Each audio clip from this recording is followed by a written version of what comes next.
Interesting episode of minds of metal forming, जो हम Intex forming का एक्सक्लूसिव पॉडकास्ट करके लेके आ रहे थे।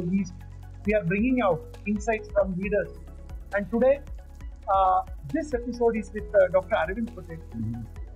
Dr. Patel is basically a brand ambassador for India, in India or even global level, and that is something जो हमारे को always proud feel होता है, जो आपने अपने लाइफ का चैलेंजेस को अपने अपॉर्चुनिटी में जो बदलवा दिया।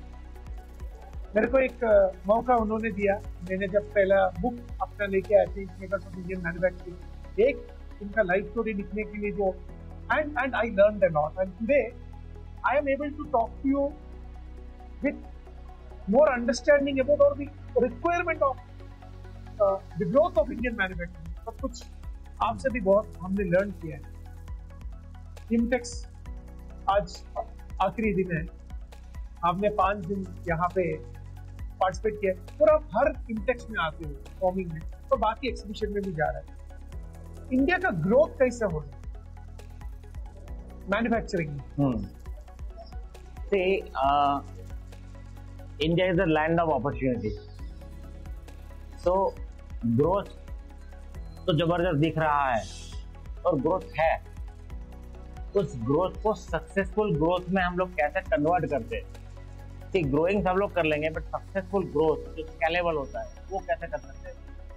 वो एक बहुत बड़ी मतलब चैलेंजेस हम लोग कह सकते हैं। तो जैसे ही आपने सब्जेक्ट बताया माइंड्स ऑफ मेटल फॉर्मिंग, तो मैं कहूँगा कि अगर ग्रोथ करना है और ग्लोबल लेवल पे इंडिया को अगर एक सही जगह पे प्लेसमेंट पे देखना है, तो पहले हम इंडियंस को माइंड सेट चेंज करना पड़ेगा। हम लोग दुनिया में हमारा रिक्वायरमेंट क्या होता है कि सब कुछ सेट है, सोफा सेट है, किचन सेट है, बाथरूम सेट है, सब जगह पर सेट है, पर हमारा माइंड सेट नहीं है। वो माइंड सेट अगर हम लोग प्रॉपर करेंगे तो डेफिनेटली हम लोग इंडिया की जो इकोनॉमिक ग्रो करना हमारा जो लीडर्स का थॉट है उसमें डेफिनेटली। तो आपने बहुत बड़ा एक पॉइंट बोला, माइंड सेट। मैं भी ऑलवेज बोलता हूँ कि हम अपने आप को दोषी बोलना बहुत आसान है, अरे ये ऐसा नहीं सोचते, बट मेरे को लगता है कि अपने कल्चर चेंज करना, माइंड सेट चेंज हुआ। परफेक्ट। ये माइंड सेट जो हमारे को चेंज करना है, कुछ लोग जो अपना 15, 16 साल और 18 साल के बाद तो हमें एक्सपीरियंस हो जाता है, अपने एक्सपीरियंस में हमको लगता है ही दुनिया, बट आपको नहीं लगता कि हमारा पूरा एजुकेशन सिस्टम में ही बचपन से ही लोगों को इंडिया के प्रति एक सोच बनवाने के लिए हमको वो बच्चे से ही हमारे को काम शुरू करना चाहिए? हाँ, ये बहुत नेसेसरी है जो आपका थॉट है कि स्कूल में बच्चा छोटा है तभी से अगर उसका माइंडसेट अगर किया जाएगा कि मुझे कुछ करना है और उसको स्किल के ऊपर अगर फोकस किया जाएगा, तो वो हो सकता है कि बहुत अच्छा एक 18 साल की उम्र में एक बहुत अच्छा युवा धन बन के निकलेगा और एक आगे कर सकता है। लेकिन प्रॉब्लम ये भी है कि आज स्कूल के अंदर स्टीरियोटाइप स्टडी है, गाइड ले लिया या तो कोचिंग कर लिया और जो क्वेश्चन है उसका आंसर रट्टा कर लिया।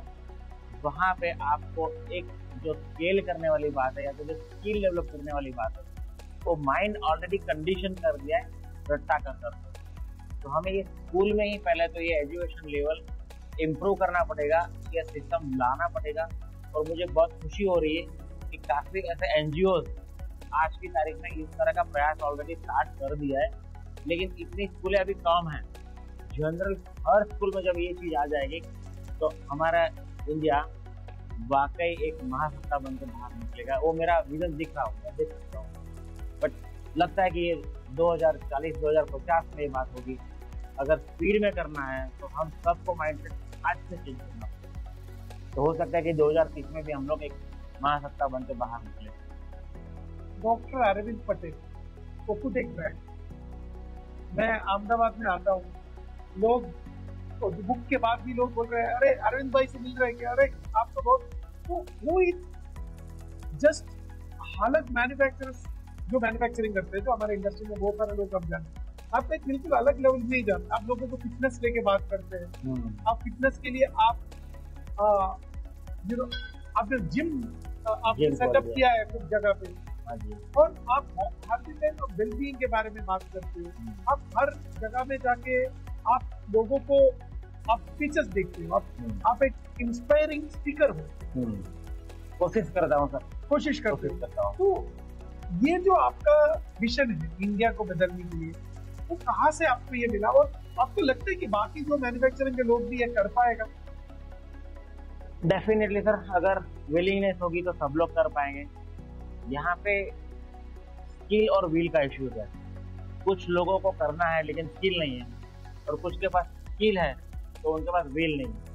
तो स्किल और व्हील का कॉम्बिनेशन होगा तो हर मैन्युफैक्चरिंग इंडस्ट्री ये लेवल तक जा सकता है कि उनका बेंचमार्क एक बन सकता है। सर हमारा स्ट्रेंथ जो है, इंडिया का स्ट्रेंथ है एमएसएमई से, जो 70-80% हमारा एमएसएमई है। पर आप अगर देखोगे वो एमएसएमई में लाइफ लॉन्ग जो एंटरप्रेन्योर स्ट्रगल करते हैं अपने जीवन में, उसका खत्म हो जाता है। बट आप ऐसा एक एग्जाम्पल है जो आपने ये कंपनी को नॉट ओनली इंडिया में सक्सेस करवा दिया, आपने पूरा दुनिया में आपका कंपनी का नाम बढ़ाया, और आपने इवन यूरोपियन कंपनीज को चैलेंज लेके आपने इंडिया में उनको एक अलग नजरिया दिखाया। तो ये आपका जो एक्सपीरियंस है, बिकॉज बहुत सारे एमएसएमई लोग ये बोलते हैं कि इंडिया में हमारे को प्राइस नहीं मिलता, हम ग्रो नहीं कर सकता। उन इंडिया के एमएसएमई ऐसा क्या करना चाहिए जहाँ पे वो एक स्ट्रगलिंग पॉइंट से बाहर आ सके? ये क्वेश्चन आपने जो कहा वो काफी स्टार्टअप मैन्युफैक्चरर को, छोटा मैन्युफैक्चरर को बहुत हेल्पफुल होगा उसका आंसर। हम इंडियन इंडस्ट्रीज प्रोडक्ट पे फोकस नहीं करते हैं, हम इंडियन इंडस्ट्रीज सर्वाइवल पे ज्यादा फोकस करते हैं कि मैं कैसे भी करके सर्वाइव कर लूँ। सर्वाइवल का जहाँ इश्यूज आता है वहाँ आप ग्रो कभी नहीं कर पाओगे। आप अपनी प्रोडक्ट पे फोकस करो, प्रोडक्ट में और अच्छा क्या कर सकते हो, और इस प्रोडक्ट को 5 साल बाद का वो क्या होगा या क्या होना हो चाहिए, या तो 5 साल बाद इस प्रोडक्ट में न्यू जनरेशन क्या डिमांड करेंगे, ये सोच हमें यहाँ रुकवा देती है सर्वाइवल के फेज पे। तो पहले हमें प्रोडक्ट पे फोकस करना चाहिए कि प्रोडक्ट बेस्ट क्वालिटी का बने। पैसा मिले ना मिले ये इम्पोर्टेंट नहीं है, प्रोडक्ट बेस्ट होना चाहिए, प्रोडक्ट रिकॉग्नाइज होना चाहिए, ये इम्पोर्टेंट है। टेक्नोलॉजी अपग्रेड भी करते हैं। प्रोडक्ट पे फोकस करने के साथ साथ technology upgradation is also important. मैंने काफी इंडस्ट्री ऐसी देखी है कि प्रोडक्ट को अपग्रेड करके बना दिया उन्होंने, फिर अपडेट नहीं कर पाए वो लोग, तो वहाँ उनका एक स्टेबल फेज आ गया। तो बिजनेस का 5 फेज होता है। एक होता है स्ट्रगल, दूसरा होता है सर्वाइवल, तीसरा होता है स्टेबल, चौथा होता है सक्सेस, और 5वां होता है स्केल। काफी इंडियन इंडस्ट्री सर्वाइवल में ही फंस जाती है। सक्सेस के स्टेज पे जाते जाते बहुत हालत खराब हो जाती, बहुत सारा फाइनेंस चाहिए, बहुत सारा इन्वेस्टमेंट चाहिए, और ये दोनों के साथ साथ स्किल, माइंड सेट बहुत इंपॉर्टेंट है कि मुझे कुछ करना है, तब जाके वो सक्सेस के फेज में पहुंचती है। तो वाइल्ड ग्रो ने हमेशा प्रोडक्ट पे फोकस किया, सर्वाइवल पे कभी फोकस नहीं किया। हमने सक्सेस पे फोकस किया। जब मैंने बिजनेस स्टार्ट किया था तो मेरी फैक्ट्री के अंदर ही घुस के वहां लिखा था, we are not work for survival, we are work for success. तो कोई भी कस्टमर जब आता था हमारे यहाँ तो मैं उनको सक्सेस बेचता था, मशीन नहीं बेचता था। सर आप चैलेंज लेके आए हो, मैं आपको सक्सेस दूंगा। तो मैंने प्रोडक्ट पे काम किया कि कस्टमर को फर्स्ट अटेम्प्ट में सक्सेस मिले। तो मैं यही मैसेज देना चाहूंगा कि आप कस्टमर की सक्सेस पे फोकस करो, नहीं कि आपकी प्रोडक्ट के ऊपर। और क्लाइंट को क्या चाहिए वो चीज बनाओ, नहीं कि जो आप बना रहे हो वो बेचो। तो ये मेन वाइल्ड ग्रो का सक्सेस का रीजन यही था कि हमने कस्टमर को क्या वो प्रोडक्ट डेवलप किया। देखो सर, आपने रिसर्च के बारे में बात किया, टेक्नोलॉजी के बारे में बात किया, बहुत अच्छा है। बट आज के डेट में आप देखो एक एसएमई में लोग नहीं मिलता है, स्किल नहीं मिलता है, तो एक एंटरप्रेन्योर को भी बहुत सारा काम करना पड़ता है, कभी कभी टॉयलेट भी क्लीन करना पड़ता है। सही है, मैं करता ही हूँ। कोई नहीं करता तो और कोई हमारे को हेल्प नहीं है, बट हमारे को हमारे एक्सपर्ट के ऊपर काम करना है और बाकी एक इकोसिस्टम बनाना है, तभी हम स्केल कर सकते हैं, तो सक्सेस तक जा सकते हैं। नहीं तो ऐसी राइट नोट सर्वाइवल में हम खत्म हो जाता है। सही बात। बट सर इतना जो चैलेंजेस है तो ये रिसर्च कैसे कर सकते हैं?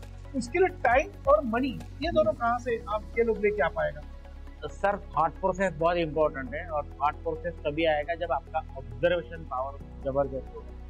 मैं हमारे टीम मेंबर में भी सबको बोलता हूँ कि ऑब्जर्वेशन करो। जब अगर मैं यहाँ एग्जीबिशन में भी सबके साथ बात कर रहा हूँ, मेरी टीम को बोला जस्ट मुझे ऑब्जर्व करो। ऑब्जर्व करने से आपको ऑटोमेटिकली एक स्किल डेवलप हो जाएगा। तो ऑब्जर्वेशन पावरफुल चीज है, तो observation is more important. Observation से आपको थॉट आएगा कि इन्होंने किया तो मैं क्यों नहीं कर सकता हूँ, मैं भी कर सकता हूँ। तो जब मैं भी कर सकता हूँ तो वहां पे आपको एक नया लीडर अपने अंदर दिखेगा। मैं आपको जस्ट एक एग्जांपल देना चाहता हूँ। यस्टरडे हमारे team meeting, like we gone for dinner from our office. तो हमारा सिनेमाटोग्राफर है, जो वीडियो जर्नलिस्ट है, राइट, तो अभी रिसेंटली ज्वाइन किया सचिन। तो वो बोल रहा था लास्ट 4 दिन में शर्वरी के साथ मेनली वो काम किया है। तो वो क्या करते हैं, हमारा कोई भी इंटरव्यू होता है, हमारा वेरी क्लियर है कि मतलब आपका जॉब ये नहीं कि आपको कैप्चर करना, आपका जॉब है जो बात कर रहे हो समझो। राइट, अगर मैं यहाँ पे आके बैठ के बात कर रहा हूँ तो मेरा पीछे है, वो मेरा स्ट्रेंथ। राइट, बट वो मेरे को ये बोल रहे कि इतना सुन के 4 दिन में उनका इंग्लिश में बदलाव आया है। वाओ।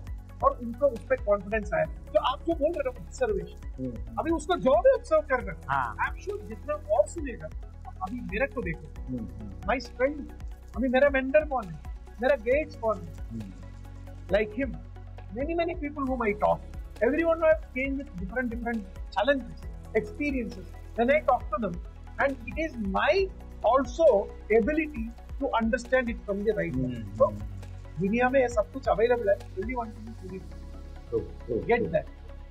और ऑब्जर्वेशन क्या है, आपको छोटी छोटी चीज में सक्सेस दिलाता है। आजकल सब लोग क्या चाहते हैं कि मैं तुरंत स्केल कर दूं या तुरंत सक्सेस कर दूं। तुरंत स्केल और सक्सेस नहीं होता है, उसके लिए आपको बहुत सारी निष्फलताओं का बंच खड़ा करना पड़ता है, तब जाके छोटी सक्सेस मिलती है।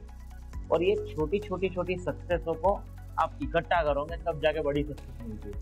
तो मैं कहूँगा कि आपको सक्सेस होने के लिए प्रयास नहीं करना है, सक्सेस होने के लिए काम करना है। Efforts, not, it should be result oriented work. Exactly. So efforts not count, result is count. तो ये आपको एफर्ट करना है, लेकिन एफर्ट सक्सेसफुल प्रोजेक्ट हो जाए इसके लिए करना है। कुछ लोग एफर्ट करते हैं जस्ट फॉर सर्वाइवल। तो एक ही चीज मैं बोलूंगा कि सर्वाइवल के लिए कभी नहीं काम करो, सक्सेस के लिए काम करो, आपको बहुत हैप्पीनेस मिलेगा। मैं एक्चुअली आपका स्टॉल के साथ साथ मैंने दूसरा स्टॉल्स में गया। आपका प्रोडक्ट अभी सिर्फ ये इंटेक्स में सिर्फ यहाँ पे नहीं, जगह जगह पे दिख रहे हैं। अच्छा, वेरी सीक्रेट्स क्या है इसका? सर जब मैं पहली बार यहाँ पे इम्टेक्स आया था, इम्टेक्स में पार्टिसिपेशन करना मेरा ड्रीम था इन 1996। तब इम्टेक्स दिल्ली में होता था, तो तब भी ऐसा कहा जाता था कि इम्टेक्स में स्टॉल लेना मतलब 2 साल पहले आपको बुक करना पड़ेगा, तब आपको स्टॉल मिलेगा। तो उस जमाने में तो मैं बहुत छोटा आदमी था, स्टार्टअप किया था, कोई प्रोडक्ट भी नहीं था। तो तब ड्रीम किया था मैंने कि एक दिन इम्टेक्स में मैं पार्टिसिपेट करूंगा और बहुत बढ़िया प्रोडक्ट लेकर पार्टिसिपेट करूंगा। और सर आज देख सकते हो कि मेरा वो ड्रीम था, तब प्रोडक्ट नहीं था लेकिन ड्रीम था। तो कायनात ने मेरी सुन ली और आज एक ग्लोबल लेवल पर मैं इम्टेक्स में पार्टिसिपेशन कर चुका हूँ और प्रोडक्ट रिकॉग्नाइज हो चुका है। तो आपका जो क्वेश्चन था कि ये क्या हो गया वीरे का, तो मैंने प्रोडक्ट पे काम किया और हर बार प्रोडक्ट को अपग्रेड किया। और नहीं खाली प्रोडक्ट को अपग्रेड किया, मैंने अपने आप को भी अपग्रेड किया। पहले मैंने अपने आप पे काम किया, फिर मैंने प्रोडक्ट पे काम किया। तो लास्ट 5 इम्टेक्स से लोग रिकॉग्नाइज कर रहे थे कि यार वैल्ग्रो बढ़ रहा है। तो ये एग्जीबिशन में आज आप देख रहे हो कि जो ग्लोबल सीईओ है ट्रम्प के, और साथ में ट्रम्प इंडिया के मैनेजिंग डायरेक्टर था, उन्होंने प्रोडक्ट को रिकॉग्नाइज किया और इनोग्रेट किया। इससे बड़ा हमें क्या बात है। तो आज ग्लोबल लेवल पे हमारी प्रोडक्ट रिकॉग्नाइज हो चुकी है। और जो यूरोपियंस को चैलेंज करके आया था कि मैं एक भी प्रोडक्ट तेरा अभी इंडिया में नहीं बेचने दूंगा, आज वही यूरोपियन लोग मेरे साथ टाइप करने के लिए राजी हैं कि नहीं, मुझे अरविंद वैल्ग्रो के साथ काम करना है। तो हमारा, मैं ब्रांड का नाम नहीं दूंगा, यहाँ पे बहुत सारे प्लेयर है डिलीवरिंग मशीन के। They all are my best friend, not competitor, because वो समझते हैं कि इंडिया में अगर पैर रखना है तो अरविंद के साथ, वैल्ग्रो के साथ दोस्ती करना पड़ेगा, कंपटीशन की बात नहीं करना पड़ेगा। और काफ़ी ऐसे जो सिमिलर प्रोडक्ट मैन्युफैक्चरर थे वो आज मेरे साथ टाइप करने की बात कर रहे हैं कि हम लोग टाइप कर सकते हैं। तो that is the great news for us. YouTube हमने प्रोडक्ट पे फोकस किया, कस्टमर पे फोकस किया और प्रोडक्ट को हर बार नया प्रोडक्ट बना के।